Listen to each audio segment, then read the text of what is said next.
Secretary, a word of warning po. Baka po may gusto kayong sabihin to those who might help him evade justice or escape from it. Yes, this is precisely the call. No? We're pursuing this so that the ends of justice may be achieved. Tandaan natin, no? May biktima to. And their search for justice started in 2017. Libo, daang-daang mga kabataan. Mga toddlers, di ba? You give a full account of all these, yung mga namatay na Pilipino. Yung mga kababayan natin na naghahanap ng katarungan. Ngayon, patay na sila eh. Hindi na sila pwede kumuha ng abogado. Hindi na sila pwede kumuha ng PRO. Ha? Tingnan natin. Let's, pagkahanap na anong obligasyon ng gobyerno? Ang obligasyon ng gobyerno, alalayan, tulungan, para yung sinasaliksik nila at hinahanap na katarungan makamit. At ito po, ang pag-aaresto kay Senator Bato ay bahagi nito. Pero sa kabila po na siya ay maaresto, meron pa rin po siyang karapatan. At kinikilala natin yung mga karapatan niya. At ito po ay kikilalanin din ng ICC. Batid po natin ito. Kaya po sa ating lahat, no? Ang sa akin din pong pakiusap, those who might be aiding or abetting or helping Senator Bato evade the law, there are consequences. Alam natin na sa panuntunan ng rule of law may pananagutan. Pinagtago, hindi lamang po sa mata ng batas ng Pilipinas, pati rin po sa batas ng ICC. Kasi dahil siya isang validly issued arrest warrant, di ba, ng ICC, meron din po mga panuntunan. We send more clarity on the issues at hand. First, on the matter of Senator Bato de la Rosa, no? First, we confirm that there is existing valid arrest warrant from the ICC. He is charged as a co-perpetrator in the crime against humanity. Second, we also likewise confirm also the fact that based on evidence, pieces of evidence we've relayed information in the past few days, Senator Bato is not in the Senate premises. Third, yesterday, the Supreme Court did not issue a temporary restraining order.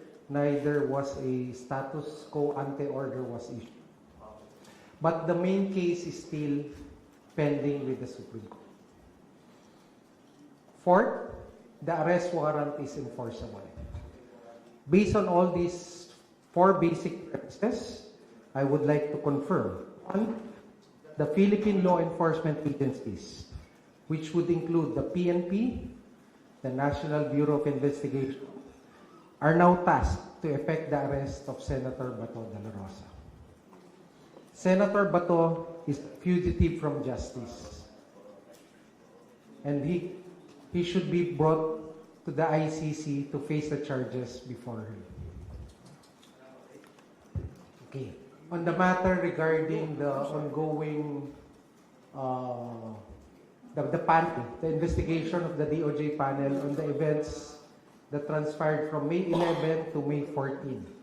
It's ongoing. We are in receipt already of the report from the GSIS.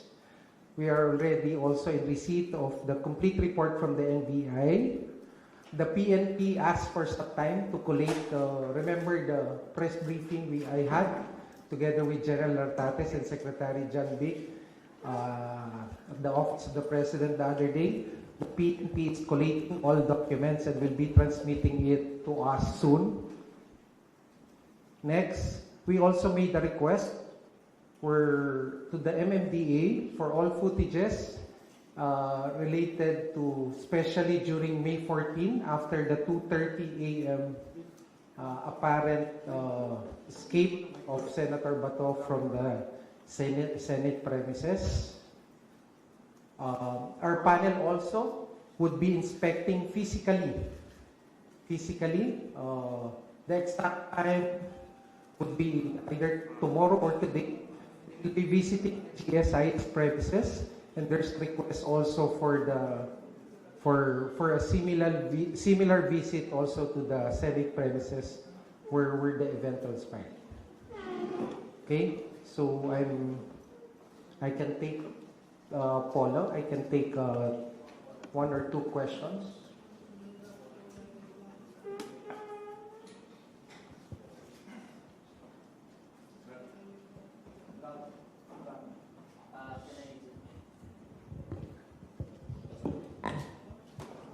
Good afternoon.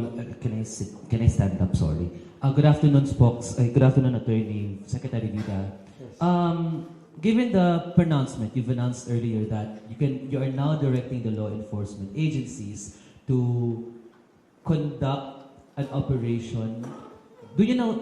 The Pwede na po- exact term is to effect the arrest of Senator Bato de la Rosa Okay. pursuant to the validly issued ICC arrest warrant. So pwede na po bang magsagawa ng manhunt operation ang NBI, PNP? Huwag na regarding natin. that? Manhunt is a dramatic or a sarsuela word. They will effect the arrest warrant. Okay. But have you also communicated with the NBI regarding that matter? Nakipag-usap na po ba sa inyong NBI regarding that matter from yesterday? Kasi we tried reaching the NBI and they said na wala rin po silang pwedeng comment na may ibibigay po nila yan sa inyo. Ngayon, nagsabi na po kayo na pwede nang ma-enforce yung warrant. Can you now direct the NBI to take part or do an operation regarding that case? Yes, exactly the purpose of this press briefing is to make that public announcement. Yes, NBI can already conduct to pursue their operations to effect the service of the arrest warrant. Hi, Sir Camille po from TV5. Meaning, sir, hindi na kumbaga wala na sir yung conditional arrest nung Friday na kapag nag-attempt siya na umalis ng bansa, saka lang siya huliin. So ngayon, ibig sabihin, kahit nandito siya sa bansa, makita siya, pwede na siyang damputin, arestuhin. Ganun na po, sir. Tama yan. So sir, ano po yung mangyayari doon sa, kasi ginigit din po nung kampo ni Senator Bato ay wala pang final ruling doon sa main petition nung inihain ni Senator Bato. So hindi na po hihintayin ng gobyerno na maglabas ng final ruling ang Korte Suprema doon sa mga legal issues, doon sa pinaka-merits ng kaso. Ganun Again, I go mangyayari? back to the four premises I stated earlier. First, there's a valid arrest warrant issued by the ICC. Second, he is not in the Senate premises. Third, there's no TRO or any interim order from the Supreme Court. Fourth, the arrest warrant is now enforceable. So it will be enforced and it will be served to the person of Senator Bato de la Rosa. Sir, anong mangyayari kapag na-aresto na siya? Will he be automatically surrendered right away in The Hague like what happened to the former president? Or may in custody ba muna siya sa PNP? Ano po yung magiging proseso? Okay. These are operational matters that I cannot discuss so that we don't defeat the purpose of the arrest, which is the ultimate objective is to bring him to the ICC. We have time for one more question. Picking the next hand is on earlier. I have another thing, no? Wanted to talk to you first and to make the announcement. But Paulo will seek further clarifications after that. Secretary, good afternoon. Jairo from Rappler. Operationally, Secretary, you said that huwag natin gamitin yung manhunt operation. But operationally, what would happen now? Magkakandak na po ba ng search operation, ang PNP, ang NBI? How will they implement Alam niyo po the yung mga warrant? law enforcement agencies natin, trained po yung yan. Alam nila may standard operating procedure, meron yung mga intel gathering, intel analysis, counter-intelligence measures that we will pursue. And they are expected to pursue this. And do we All of expect, do we expect them to have a common plan, a common, operational procedure on how to arrest Bato? Magkakaroon po ba kayo ng meeting? Nagkaroon na po ba ng meeting ang NBI, ang PNP, at ang ating mga law enforcement agents to implement this warrant of arrest? Definitely, there's coordination among the various law enforcement agencies. There are existing guidelines, standard operating procedures to effect the arrest, and all of this will be followed. Last question po for me. is this an order from the President himself? Ito po ba ay order ni President sa DOJ to order the law enforcers to implement the warrant? Sir. No, actually, this presupposes any order because this is actually giving operationalizing a valid arrest warrant. Okay, and given that there's no interim order from the Supreme Court, the same is now enforceable, and the law enforcement agencies will enforce them.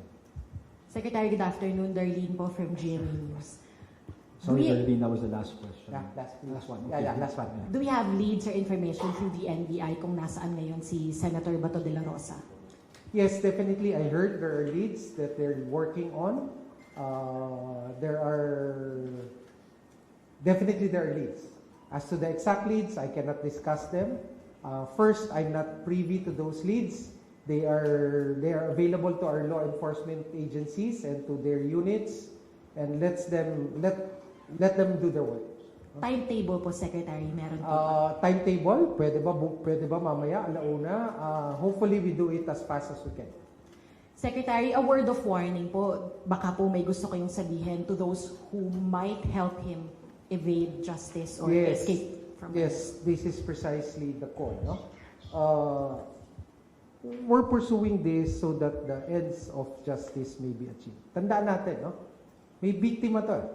And their search for justice started in 2017. Libo, daang-daang mga kabataan. Mga toddlers, di ba? You give a full account of all these, yung mga namatay na Pilipino. Yung mga kababayan natin na naghahanap ng katarungan. Ngayon, patay na sila eh. Hindi na sila pwede kumuha ng abogado. Hindi na sila pwede kumuha ng TRO. Ha? Tingnan natin. Let's, pagkahanap na, anong obligasyon ng gobyerno? Ang obligasyon ng gobyerno, alalayan, tulungan, para yung sinasaliksik nila at hinahanap na katarungan makamit. At ito po, ang pag-aaresto kay Senator Bato ay bahagi nito. Pero sa kabila po na siya ay maaresto, meron pa rin po siyang karapatan. At kinikilala natin yung mga karapatan niya. At ito po ay kikilalanin din ng ICC. Batid po natin ito. Kaya po sa ating lahat, no? Ang sa akin din pong pakiusap, those who might be aiding or abetting or helping Senator Bato evade the law, there are consequences. Alam natin na sa panuntunan ng rule of law may pananagutan. Pinagtago, hindi lamang po sa mata ng batas ng Pilipinas, pati rin po sa batas ng ICC. Kasi dahil siya isang validly issued arrest warrant, di ba, ng ICC, meron din po mga panuntunan. Hindi ho ako law expert ng ICC. Hindi na ako pero may mga panuntunan din po.